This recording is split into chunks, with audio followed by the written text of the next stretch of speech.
Hello everyone, welcome to my channel cars in depth. आज हम बात करेंगे एक्सयूवी 700 के इलेक्ट्रॉनिक्स की। और इसकी बात करना इसलिए जरूरी है क्योंकि एक्सयूवी 700 में काफी सारे न्यू फीचर्स, इलेक्ट्रॉनिकली काफी सारे अपग्रेडेड फीचर्स हैं। और ये सारे फीचर्स जिस तरीके से एक्ट करने चाहिए उसके बारे में काफी लोगों को कुछ डाउट्स हैं। खासकर महिंद्रा में जो इनिशियल निगल्स आते हैं यूजुअली, सो उसके लिए काफी सारे जो बायर्स हैं वो डाउटफुल रहते हैं कि ये कोई इशू है या क्या इशू हो सकते हैं। तो obviously to understand the electronics कि कब वो इशू है और कब वो नहीं है, उसके लिए हमको एक्सयूवी 700 के इंटरनल्स को जानना थोड़ा जरूरी है। तो मैं इसके ऐसे ही कुछ फीचर्स के बारे में जो स्पेसिफिक डिटेल्स है उनके बारे में बात करूंगा इस वीडियो में। ये एक सीरीज होगी वीडियो की, तो ये इसका फर्स्ट वन है। ओके, तो स्टार्ट करते हैं। पहली चीज है ओवर स्पीड अलर्ट। अब ये सभी को पता है ओवर स्पीड अलर्ट जो है 80 और 120 पे हर कार में आते हैं। तो इस कार में जो स्पेसिफिक है इसमें जानना वो ये है कि एक बार जब 80 किलोमीटर पर आवर पे गाड़ी पहुंच गई और उसमें वो अलर्ट आना स्टार्ट हुआ, जो कि एक चाइम होगी जो एवरी 2 मिनट्स में आएगी। तो अगर आप मेनली जैसे क्रूज कंट्रोल यूज कर रहे हो और आपको लगे यार 80 पे ये अलर्ट आया है और मैं इसको जो है बंद करने के लिए 79 पे कर देता हूँ, है ना, तो आप थोड़ा सा स्पीड कम करते हो, क्रूज कंट्रोल की 79 पे आ गई, बट ये अलर्ट बंद नहीं होगा। फिर आप 78 करोगे फिर भी अलर्ट बंद नहीं होगा। तो आपको तो लगेगा अरे ये तो इस गाड़ी में निगल है, ये तो कुछ प्रॉब्लम है, ये बंद क्यों नहीं हो रहा है। ये बंद इसलिए नहीं हो रहा है क्योंकि महिंद्रा ने 76 किलोमीटर पर आवर की स्पीड को सेट किया है जिसपे जाके बंद होता है। तो ऐसा नहीं है कि ये 79 पे आने लगेगा, आएगा 80 पे ही। जब फर्स्ट टाइम यू रीचेस 80 तभी ये आना शुरू होगा। बट अगर इसको आपको बंद करना है या इसको सप्रेस करना है, तो इसके लिए आपको 76 किलोमीटर पर आवर पे लेके जाना पड़ेगा। तो यानी एक बार आप 76 किलोमीटर पर आवर पे लेके चले गए, ये अलर्ट बंद हो गया, उसके बाद आप 79 तक ले जाके इसे सेट कर सकते हो, क्योंकि फिर ये दोबारा 80 पे ही स्टार्ट होगा। तो ये आपके लिए जानना जरूरी है। सिमिलरली जब 120 पे ले जाते हो तो ऑब्वियसली जो है कंटिन्यूअस टाइम आना शुरू हो जाएगी, ये और इरिटेटिंग हो जाता है। फिर आपको लगेगा कि यार अब किस स्पीड पे ले जाके बंद होगा, तो उसके लिए है 114 किलोमीटर पर आवर की स्पीड। यानी एक बार 120 क्रॉस करने के बाद जब आप 114 किलोमीटर पर आवर की स्पीड तक इसे लेके जाओगे कम करके, तब ये जो कंटिन्यूअस टाइम है बंद हो जाएगी।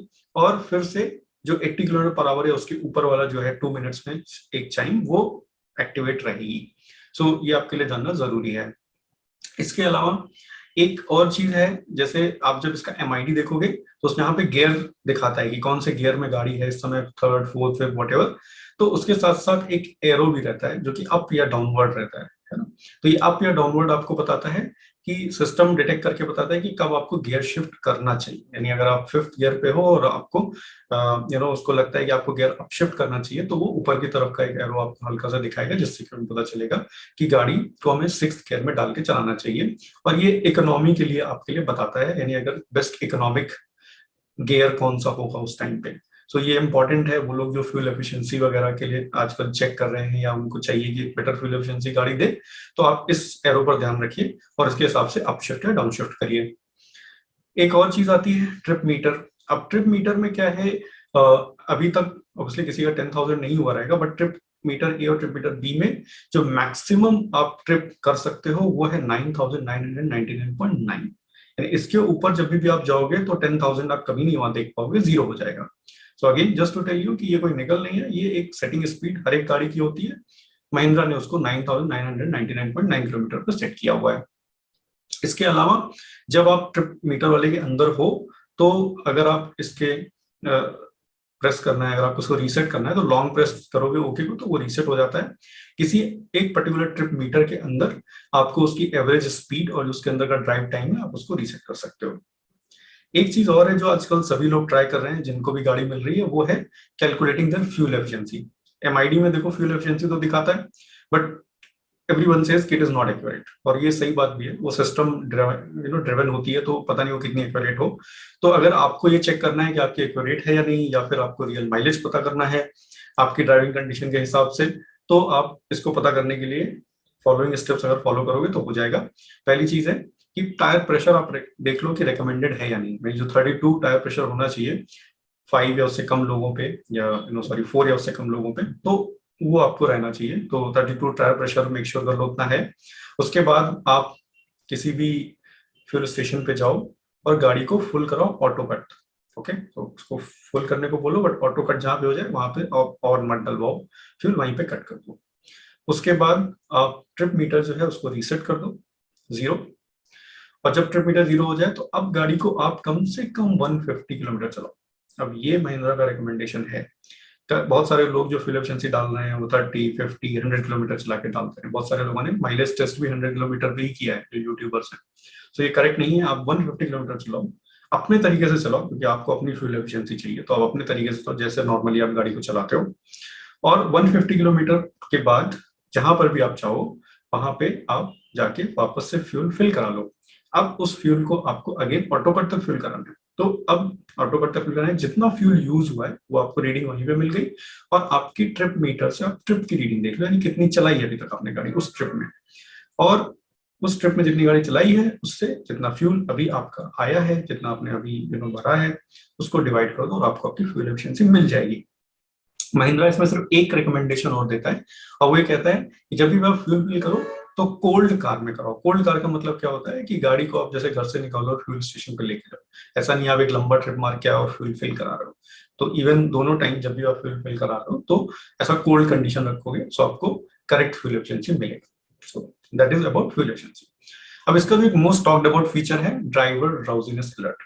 ये महिंद्रा ने अपनी इस गाड़ी में दिया है।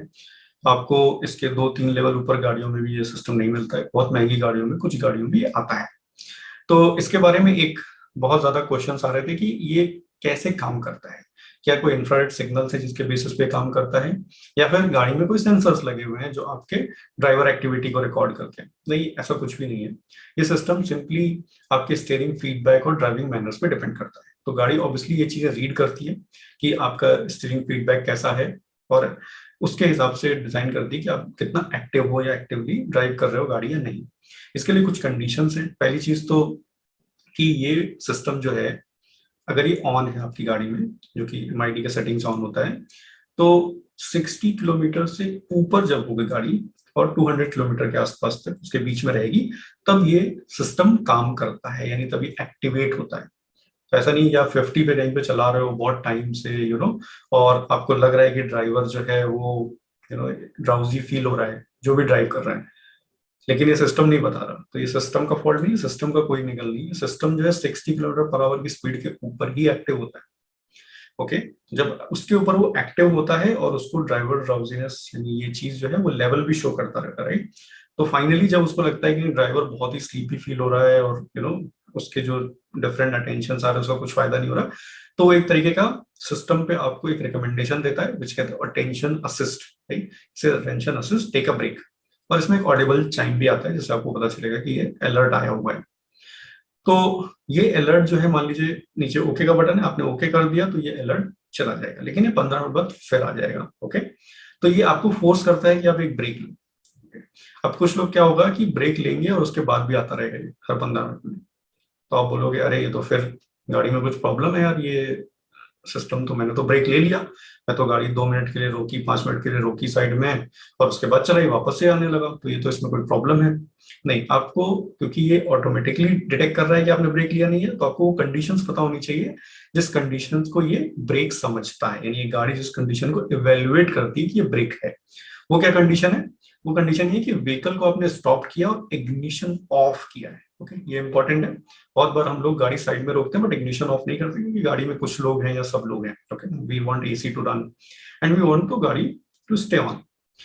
ओके, तो उस केस में क्या होगा, जब गाड़ी स्टे ऑन है तो कैसे ट्रेक करेगा ब्रेक? तो उसके लिए भी एक ऑप्शन है कि आप सीट बेल्ट, ड्राइवर जो है वो सीट बेल्ट अपनी निकाल दे और ड्राइवर डोर को ओपन कर ले। यानी आप गाड़ी के अंदर ही रहो, उतरो नहीं, गाड़ी ऑन ही रखो, लेकिन सीट बेल्ट अपनी निकाल दो और ड्राइवर डोर ओपन कर लो। Then the system will understand कि आपने ब्रेक लिया है। उसके अलावा एक थर्ड कंडीशन भी है कि the vehicle is stop for more than 15 minutes. तो अगर 15 मिनट तक व्हीकल स्टॉप रहता है कहीं पे, तो ये उसको ब्रेक डिटेक्ट कर लेगा। तो उसके बाद ये जो असिस्टेंट है जो आता है आपको एक नोटिफिकेशन, ये चला जाएगा, ये नहीं आएगा। और ये आपकी जब लॉन्ग ड्राइव होती है 2 घंटे की काइंड ऑफ किलोमीटर, उतना ही उतने में डिटेक्ट करता है, क्योंकि ये वेरियस लेवल्स पे आता है। तो इसके जो लेवल्स हैं ये भी देखिए, अभी दिखाई है मैंने यहाँ पे कि कितने लेवल्स हैं। तो ये मतलब डिटेक्ट करता है slowly, it's not like very quickly कि 10 मिनट के अंदर आपको डिटेक्ट कर लेगा, ऐसा नहीं है। तो इसके वेरियस लेवल्स हैं, वो लेवल्स पे हो के आपको अटेंशन लेवल डिटेक्ट करते करते आपका अटेंशन शायद 0 डाउन या जो भी है वो जाएगा, और फिर आपको ये एक नोटिफिकेशन देगा ब्रेक लेने के लिए, फोर्स करेगा। So this is in this video, this is all about it. अभी इसकी पूरी सीरीज है तो और भी सारी चीजें आएंगी। अब अगर आपको कोई ऐसी चीज है जिसके बारे में जानना है, जैसे रीजन वगैरह है उसके बारे में शायद जानना है, तो मैं जब ये सीरीज बना रहा हूँ तो इसमें सारी चीजें कवर होंगी। ओके, स्लोली 1 बाय 1 वो सारे वीडियोस आएंगे। बट अगर कोई चीज ऐसी है जो आप जानना चाहते हो इसके बारे में या इससे अलग, तो मुझे लिखो और मैं कोशिश करूंगा कि मैं नेक्स्ट वीडियो में इंक्लूड करूँ। Okay, thank you very much for watching this channel. Please like, subscribe and share as you do with all my videos. Thank you very much.